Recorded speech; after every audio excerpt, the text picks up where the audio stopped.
What's up everyone, Terraquake here, and I'm back with another Pokemon Challenge video. Pokemon Silver with only one Oddish was pretty hard, so today I'm going to do a challenge that should be easier, but still really interesting. Today, I'm going to figure out if you can beat Pokemon White 2 with only negative priority moves.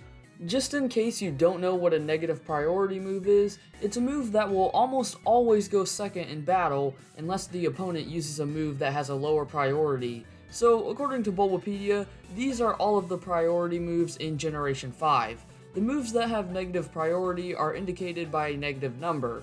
At first glance, it seems like there are a lot of options here, but really the only good moves are Vital Throw, Avalanche, Revenge, Circle Throw, and Dragon Tail. However, I'm still allowed to use any of those moves that have a negative number beside them. I think I'll be able to defeat Iris, but it's gonna be scary knowing that 99% of the time, I'll be moving second in battle. Anyways, time for dem rules. I can only use negative priority moves in battle, but I can still use any Pokemon that I want to, as long as they can learn one of those moves that was just on the screen. And I might have to catch some other Pokemon for HM use only, so they will not be allowed in combat. No items in battle, only Pokeballs, held items, and items outside of battle are allowed, and lastly, no glitches or exploits. This challenge should be really fun to do, so let's begin. I started off by calling my rival Purloin, because I swear that is all he complains about in this game. I then realized that Purloin couldn't fit, so I guess my rival's name is Purloy? Okay then. I used the Universal Pokemon Randomizer to replace Tepig with Hitmonlee, and you're probably wondering why a Hitmonlee? Well, out of all of the negative priority moves in Gen 5, Revenge is the only one that can be learned by a Pokemon at level 1. In fact, there's only 5 Pokemon that get Revenge at level 1. So, out of those 5, I chose Hitmonlee since he has the highest base attack stat out of the 5 options. I then called it Lee because that's a cool name in my opinion, and then I proceeded to destroy my rival's Oshawott with a single Revenge. After watching some dude jump off of a cliff and somehow not break his legs, I went to Flockacy, whatever it's called ranch to catch Railu. Sadly though, the only negative priority move that Railu can get is Counter, so I doubt that it'll be on the team for the whole run, but I might as well train it up anyways. Also, I called it Lou. I think I want to stick with this L trend for my nicknames in this run. I don't know why, it just seems kinda cool. After catching my boy Lou, I completely forgot that there was a rival battle in here, but it went the exact same way as last time, as Oshawott hit me with a tackle, and then I one-shot it with a Revenge from Hitmonlee. Since Cheren uses normal types for the first gym battle, the fight went exactly how you would expect it to go. Lee one-shot Patrat with a Revenge, and I even let Railu get in on some of the action as Lillipup hit me with 2 tackles, but I just countered it back with, well, 2 counters. There's not much to do in between the first and second gym, so I guess it's time for Roxy. Koffing hit me with a critical tackle, but that just made my Revenge do more damage. After Koffing hit me with another tackle, I took her down. However, Whirlipede is a different story. It quad resists Revenge, and her Venishocks do a decent amount of damage to me. Not to mention, Whirlipede has Poison Point, so if I get poisoned, her Venishocks do even more damage to me. Hitmonlee managed to bring it down to yellow health with Revenge before going down. I sent out Railu, but she kept on going for Venoshock, which is a special move, so I can't even touch it. If I change my strategy up a bit, I think I can win. On my third attempt, I had Railu do most of the work against Koffing, so Hitmonlee was in better shape for Whirlipede. This time around, she decided to spam a bunch of Protects, which wasted my PP for Revenge. After I got hit by 3 Venishocks, I managed to land a crit with Revenge to win the battle. To be honest, I was expecting that fight to be a little harder, but hey, I'll take it. Now it's time for one of the stupidest side quests ever. Like really, I don't want to make a movie. I want to beat Pokemon White 2 with only negative priority moves. But seriously, I can't be the only person who thinks this part of the game is annoying. Anyways, after defeating Team Plasma in the Castelia sewers, I went into the Relic Passage to catch Timburr. I'm not sure if I'll even be able to use this thing too much, as I have to wait until it's a level 53 Girder in order to use Focus Punch, and I obviously can't get a Conkeldurr either. Also, this is probably a good time to mention that I am allowing myself to switch train Pokemon even if they don't have a negative priority move. Hopefully I won't have to do that too much though, since I already have the EXP share. I tried the battle against Berg at my current level, but it's unwinnable. Swadloon did a ton of damage to Railu with Razor Leaf, which made my counters do a lot of damage, but Berg used a Hyper Potion. This allowed Swadloon to get off 2 more Razor Leafs, which killed Railu. However, Hitmonlee was able to come in and finish the job with Revenge. Leavanny was up next, but his Razor Leafs did a serious amount of damage to me, and Revenge just wasn't doing enough damage. I'm gonna need to gain a few levels if I want to win this battle. I came back with a level 27 Lucario on my side since I leveled up Railu during the day, and it made the battle so much easier.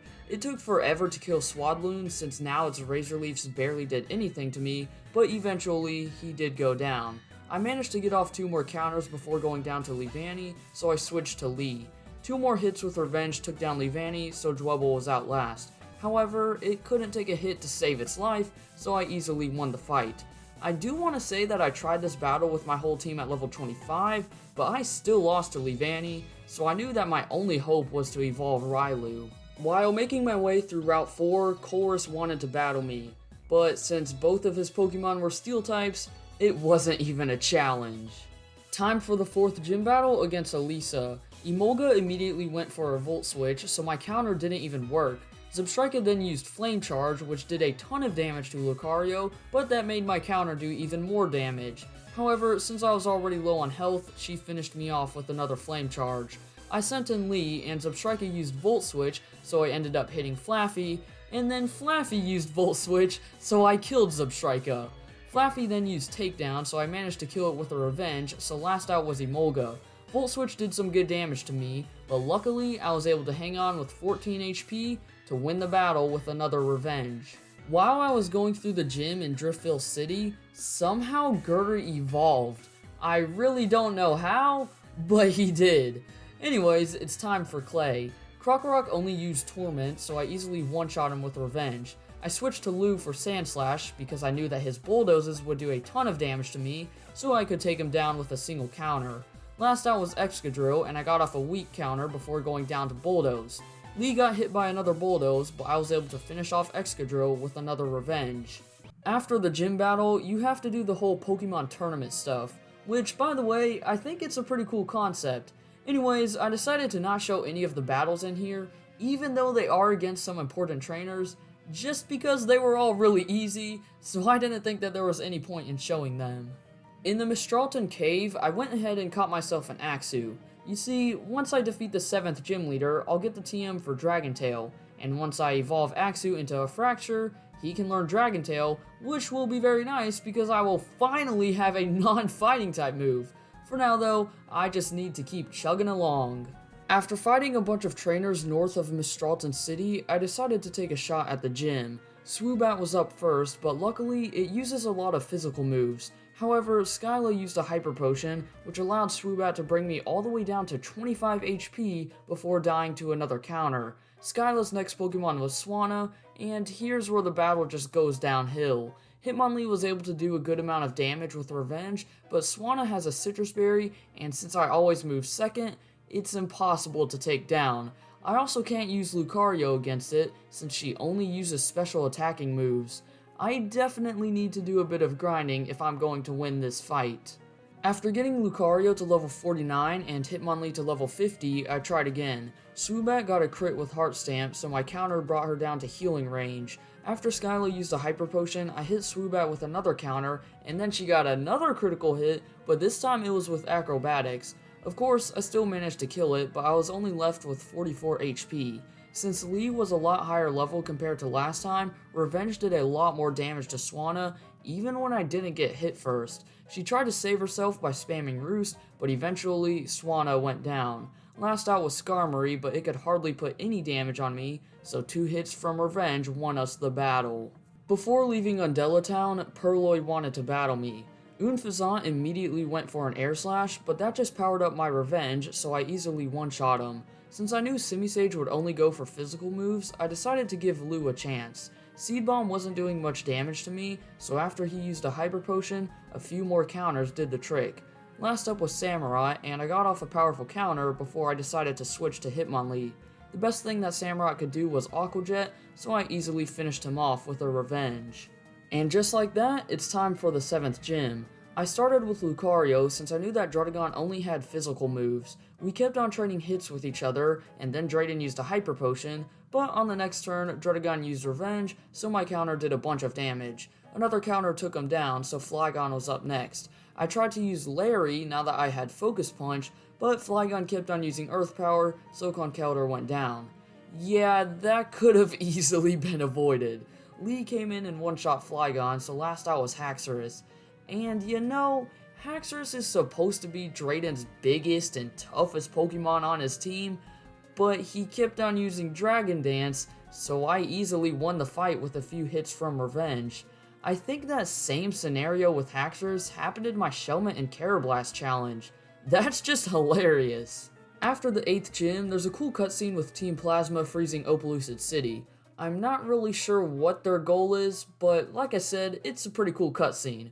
Also, right after that, you have to battle Zinzolin, I don't know, I probably said that wrong. Anyways, he only had Ice type, so it was a really easy fight. And now it's time for one of the coolest gym layouts and gym leader in my opinion. First up was Carracosta, and he started by using Shell Smash. This allowed Lee to do some major damage with Revenge. After Marlin used a Hyper Potion and getting burned by a Scald, I took down Carracosta. Next up was Wailord, but since he always starts off by using Amnesia, I always kill him with a single Focus Punch from Larry. However, last out was Jellicent, and it's a Ghost type, meaning that my only option is to use Dragon Tail with Haxorus. However, he's only level 51, and Dragon Tail barely does any damage, so I need to grind him up a bit if I want any chance of winning this fight. Finally, at level 66, I managed to kill this stupid jellyfish. I tried this battle every 3 to 4 levels that Haxorus gained, but it was impossible. Jellicent could eat my Dragon Tails for days, and he also has the ability Cursed Body, which sometimes disabled my Dragon Tail, so I would have to switch out. On this run, I did get affected by Cursed Body, so I had to switch over to Lee, which allowed Jellicent to use Recover. And once I brought Luke back in, the stupid jellyfish kept on spamming Recover until I finally got a critical hit. You know, I'm not the biggest fan of jellyfish in real life, but now I hate jellyfish in the Pokemon games. I don't care if they're Jellicent or not, I hate them. After the 8th gym, there's a bunch of battles that you have to do against Team Plasma, but there's only 2 hard battles. Colress started with Magneton, so I used Lee since I can't get paralyzed. After Colress used a Full Restore, I hit Magneton with a Revenge, but then he used Volt Switch. However, Magnezone came out, so I easily killed it with 2 hits from Revenge. I got a critical hit on Behem with Dragon Tail, and I one-shot Klinklang with a Focus Punch, so Metang was up next. It finished off Hitmonlee, so I sent in Larry. Luckily, Metang was an idiot and used Agility, so I one-shot it with a Focus Punch. Magneton came back out and spammed Flash Cannon, so Conkeldurr went down. After I got fully paralyzed 3 turns in a row, Luke finally killed Magneton. This battle surprisingly took me a ton of attempts. The second battle against Team Plasma was of course against Ghetsis. His Cofagrigus always started out by using Toxic, so Luke wasn't in a good position for the rest of the battle. Since Dragon Tail made Drapion come out, I switched to Lou, and because he used Earthquake, a single counter killed him. Luckily, Seismitoad missed a Muddy Water, so I one-shot him with a Focus Punch. Cofagrigus came back out, and after he used a Protect, I got a critical Dragon Tail to finish him off. Lucario was able to do some good damage with counter on Hydreigon, but he did end up dying. I then sent in Conkeldurr, who could eat hits from Dragon Rush, so Hydreigon eventually killed himself. Electros finished off Larry, so I sent in Haxorus. I managed to kill Electros with 2 Dragon Tails, so Toxicroak was out last. However, since Toxicroak was already pretty weak, I won the battle with another Revenge. At the end of Victory Road, my rival challenged me to one last battle. I started with Vanillux, who knows Avalanche, but Unfezant immediately used a U-turn. However, Simisage came out, so after Purloy used a Max Potion, I took him down with 2 Avalanches. Bouffalant used Earthquake on Lou, but that was a bad idea because I hit it back with double the damage. Samurott was up next, so I sent in Luke just to use a Dragon Tail, so Unfezant came back out. After I hit him with another Dragon Tail, Samurott came back out and finished off Luke with an Ice Beam. I sent in Lee, who was able to kill Samurott with a Revenge, so last out was Unfezant. Hitmonlee died, so I switched to Lucario, who was able to win the fight with a counter. After doing a bit of grinding, I got my whole team to level 65 before heading into the Elite Four. I also want to mention that I got a 6th team member, which is Druddigon, and he will probably be useful considering that he knows Revenge and Dragon Tail. I'm worried about the Psychic and Ghost type members, and I doubt that I'll be able to beat Iris on this run, but let's find out. The first Elite Four member was Grimsley, the Dark type master. After Liepard used Fake Out, I one-shot it with a Revenge, and I also one-shot Bisharp, so Krookodile was up next. I sent in Liam, but Krookodile had Dragon Claw. However, that just made my Revenge do more damage, and after Grimsley used a Full Restore, I killed Krookodile with another Revenge. Last out was Scrafty, but once it missed a Rock Tomb, I one-shot it with a Focus Punch. The next Elite Four member was Marshall, the Fighting type master. After Throw hit me with a powerful Storm Throw, I one-shot him with a counter. Mienshao finished off Lucario, so I switched to Conkeldurr. Luckily, he missed a high jump kick, so I one-shot Mienshao with a Focus Punch. I did a little bit of damage to Conkeldurr with Lee before he went down. I sent in Luke, and I got off a Dragon Tail on Conkeldurr and Sawk before dying. However, Druddigon came in and won the fight with 2 hits from Revenge. The third Elite Four member was Chantal, the Ghost type master. This battle took me a bunch of attempts, but I finally got this run. I did some good damage to Cofagrigus and Chandelure with 2 Dragon Tails from Liam before going down to an Earthquake from Golurk. I sent in Vanillux, and since I got hit by a Brick Break, Avalanche one-shot him. I switched to Luke for Chandelure, and after I got hit by a Shadow Ball, I finished him off. Next up was Drifblim, but it's also weak to Ice, so another Avalanche did the trick. Last out was Cofagrigus, but another Dragon Tail won us the fight. The last Elite Four member was Caitlyn, the Psychic type master. For some reason, Musharna used Yawn twice, so 2 Focus Punches took her down. Next up was Reuniclus, but a Dragon Tail from Luke made Sigilyph come out. It hit me with a powerful Ice Beam, but 1 Dragon Tail did the trick. Caitlyn used a Full Restore on Reuniclus, but I got a crit with Avalanche. Reuniclus then went for Recover, but I got another crit with Avalanche to kill her. That's some insane luck right there. Last out was Gothitelle, but 2 Avalanches did the trick. That battle was so much easier than I thought it would be. Time for Iris, the champion. 1 Revenge from Lee took down Hydreigon, so Druddigon was up next. Revenge nearly one-shot Druddigon, but then Iris used a Full Restore. For some reason, Druddigon went for Rock Slide on the next turn, but I'm not complaining because I was able to kill it. Aggron finished off Lee, so I sent in Larry. Luckily, Aggron only used Automize, so I one-shot it with a Focus Punch. I switched over to Logan for Archeops, but I got flinched by a Rock Slide, so he killed me. That's just great. Due to Archeops' ability, however, I hung on from 2 Acrobatics, which allowed me to finish him off with a Revenge.